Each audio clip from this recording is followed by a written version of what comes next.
Hello guys, welcome back. നമുക്കിന്ന് മാർക്കറ്റിൻ്റെ chart ഒന്ന് ജസ്റ്റ് ഒന്ന് അനലൈസ് ചെയ്യാം. ഓക്കെ, ഞാൻ ട്രേഡ് എടുക്കുന്നില്ല, പക്ഷേ എൻ്റെ എൻട്രി ലെവലും എക്സിറ്റ് ലെവലും ഞാൻ ജസ്റ്റ് ഒന്ന് ചാർട്ടിൽ ഡ്രോ ചെയ്ത് കാണിക്കണമെന്നുള്ളൂ. എൻ്റെ കയ്യിൽ ഇപ്പോൾ ക്യാപിറ്റലില്ല. ക്യാപിറ്റൽ വരുമ്പോൾ ഞാൻ ട്രേഡ് ചെയ്യാൻ സ്റ്റാർട്ട് ചെയ്യുന്നതായിരിക്കും. ക്യാപിറ്റൽ പോയത് ഞാൻ ഓൾറെഡി പറഞ്ഞിട്ടുണ്ട്. ഞാൻ ട്രേഡ് ചെയ്ത് എൻ്റെ ക്യാപിറ്റലെല്ലാം വൈപ്പ് ഔട്ടായി പോയതാണ്. സോ ഞാൻ വീണ്ടും മാർക്കറ്റിലേക്ക് തിരിച്ചു വരണമെന്ന് ആഗ്രഹിക്കുന്നുണ്ട്. ലൈക്ക് ഡെയിലി ചാർട്ട് ഒന്ന് അനലൈസ് ചെയ്യുമെന്ന് മാത്രമേ ഉള്ളൂ. ആക്ച്വലി ഞാനിന്ന് മാർക്കറ്റിൽ ഉണ്ടായിരുന്നെങ്കിൽ ഞാൻ എവിടുന്ന് എൻട്രി എടുക്കും, എവിടുന്ന് എക്സിറ്റ് ചെയ്യും എന്ന് ഞാൻ നിങ്ങൾക്കൊന്ന് കാണിച്ചു തരാം. എൻ്റെ സ്ട്രാറ്റജി അനുസരിച്ചിട്ട് എനിക്ക് എവിടെ എൻട്രി വരിക എന്നുള്ളതാണ് ഞാനിന്ന് പറയാൻ പോകുന്നത്. Okay, fine. ഇവിടെ ഞാനൊരു റെഡ് ലൈനും ഗ്രീൻ ലൈനും വരച്ചിട്ടുണ്ട്, നിങ്ങൾക്കതിൽ കാണാം. സോ ഇവിടുന്ന് മാർക്കറ്റ് റിവേഴ്സ് വന്ന ശേഷമാണ് ഞാൻ ഇവിടെ ഒരു ഗ്രീൻ ലൈൻ വരച്ചത്. സോ അഗെയിൻ റിവേഴ്സ് വന്നതിന് ശേഷം ഈ ഇവിടെ ഗ്രീൻ ലൈനിൽ ടച്ച് ചെയ്തിട്ടുണ്ടായിരുന്നെങ്കിൽ ഞാൻ ഇവിടുന്ന് ഒരു പുട്ട് ബൈ ചെയ്തിട്ടുണ്ടാകും. സോ അതുപോലെ തന്നെ ഈ റെഡ് ലൈൻ ഞാൻ വരച്ചത് ഇവിടുന്ന് റിവേഴ്സ് പോയ ശേഷമാണ്. സോ ഇത് ആക്ച്വലി വർക്കായിരുന്നു. ആ റെഡ് ലൈൻ ടച്ച് ചെയ്തിട്ട് മാർക്കറ്റ് റിവേഴ്സ് ആയിപ്പോയി. മേ ബി എൻ്റെ റിസ്ക് റിവാർഡ് റേഷ്യോ അനുസരിച്ചിട്ട് 1:2 3 ഞാനിന്ന് ഇവിടുന്ന് എൻട്രി എടുത്തിട്ടുണ്ടായിരുന്നെങ്കിൽ ഹിറ്റായിട്ടുണ്ടാവും, ആ ടാർഗറ്റ് ഹിറ്റായിട്ടുണ്ടാവും. അതിനുശേഷം മാർക്കറ്റ് ഇവിടുന്ന് ബ്രേക്ക് ചെയ്ത് താഴോട്ട് പോയി. ഇവിടുന്ന് ആക്ച്വലി നമുക്ക് നോക്കുകയാണെങ്കിൽ ഒരു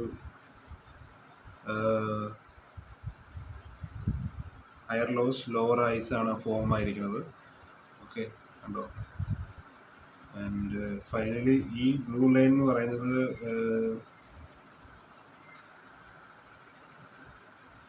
ഇന്നലെ യെസ്റ്റർഡേ മാർക്കറ്റ് ഓപ്പൺ ആയ ശേഷം ഞാൻ അതിൻ്റെ ഹൈല് ഫസ്റ്റ് ഉണ്ടാക്കിയ ഹൈല് മാർക്കറ്റിൻ്റെ ഓപ്പൺ ടൈമിൽ വരച്ചൊരു ലൈനായിരുന്നു. സോ അതിൻ്റെ അവിടുന്ന് എക്സാക്ട്ലി മാർക്കറ്റ് റിവേഴ്സ് ആയിട്ടുണ്ട്.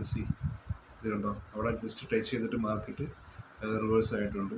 മേ ബി അതൊന്നും ഞാൻ എൻട്രി പോയിന്റ് ആയിട്ട് പരിഗണിക്കില്ല, പക്ഷേ എൻ്റെ രണ്ട് എൻട്രി പോയിന്റ് ഇത് രണ്ടെണ്ണമായിരുന്നു. ഫസ്റ്റ് ഇത് വർക്കായില്ല, സെക്കൻഡ് വർക്കായി, പക്ഷേ അത് വീണ്ടും ബ്രേക്ക് ചെയ്ത് താഴോട്ട് വന്നു. ഇത് കണ്ടോ, അത് ഇവിടുന്ന് വീണ്ടും ബ്രേക്ക് ചെയ്ത് നന്നായിട്ട് താഴോട്ട് വന്നു.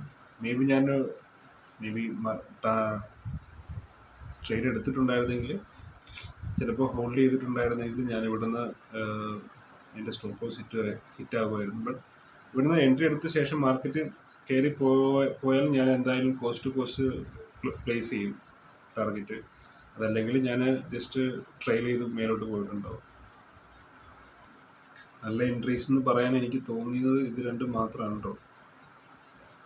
മേ ബി പറയാനും പറ്റില്ല, ചിലപ്പം റിയാലിറ്റിയിൽ എന്ന് പറയുമ്പോൾ നമ്മൾ വിചാരിക്കുന്ന പോലെയല്ല. നമ്മൾ ഓഫ്ലൈനിൽ ഇരുന്നിട്ട് അത് അങ്ങനെ ചെയ്താൽ നല്ല എൻട്രി ആയിരിക്കും, ഇങ്ങനെ ചെയ്താൽ നല്ല പൈസ ഉണ്ടാക്കാൻ പറ്റും, ഒന്നുമില്ല.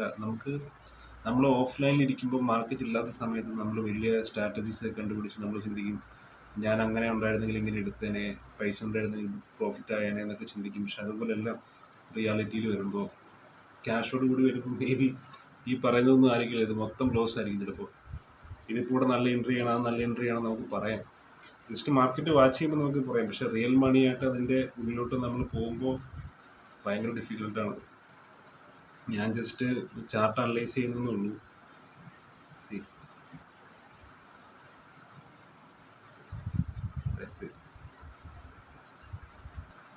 മേ ബി വീണ്ടും മാർക്കറ്റ് ഇവിടെ വന്ന് ഈ ഗ്രീൻ ലൈൻ ടച്ച് ചെയ്താൽ ചിലപ്പോൾ ഇവിടുന്ന് റിവേഴ്സ് വരാനുള്ള സാധ്യതയുണ്ട്.